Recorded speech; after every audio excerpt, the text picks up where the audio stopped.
Heto na mga ka-One Story, sa naging laro nga po ngayong araw ng Los Angeles Lakers at Golden State Warriors, kitang-kita kung sino ang liyamado at panalo sa paggamit ng small ball lineup. Tara't pag-usapan natin yan at talakayin ang tunay na rason bakit nag-request ng trade si Jimmy Butler sa Miami Heat. Pero bago yan, please don't forget to hit the notification bell at mag-subscribe sa aking channel.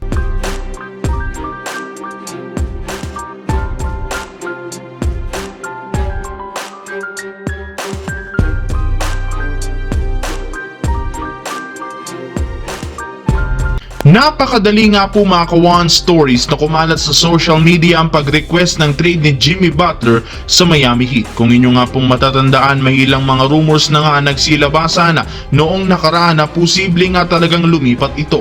Ngunit ang pagkakaiba ngayon, kumpirmado na ang gusto ni Butler na umalis sa Miami sa lalong madaling panahon bago ang trade deadline. Kaya isang malaking katanungan ngayon, bakit nga ba bigla na lamang napilitan si Jimmy Butler na mag-request ng trade?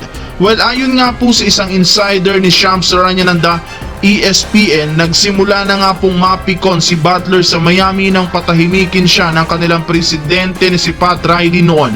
Sinundan pa ito ng pagiging tahimik ng front office ng Miami sa kabila ng paglabas ng balita na willing na ang team na siya ang umalis sa lalong madaling panahon. Kaya dyan na nga napuno si Jimmy Butler at nakapagdesisyon na mag-request ng trade. Pero mukhang matatagalan muna ang Miami sa pag-trade sa kanya dahil hindi rin naman biro ang laki ng kontrata na hawak nito, kaya kakailanganin nga po nilang maghanap ng ibang team na kukuha sa kanyang serbisyo. Samantala, nagkaroon na nga sana mga ka-One Stories ng pagkakataon ng Golden State Warriors na dominahin ang Los Angeles Lakers matapos mawala at magtamo ng injury si Anthony Davis na siyang rason bakit hindi ito nakabalik pa. Ngunit sa huli, nagawa pa rin sila na matalo ng Lakers sa score na 115-113 gamit ang nagawang game-winning layup ni Austin Reeves sa huling segundo ng fourth quarter. Bukod dyan, nagtala rin naman ng triple-double na merong 26 points, 10 rebounds, 10 assists.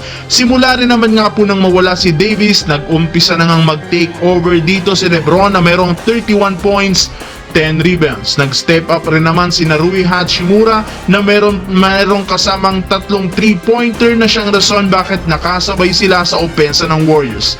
Nag-contribute rin naman dito si Max Christie na merong 16 points off the bench.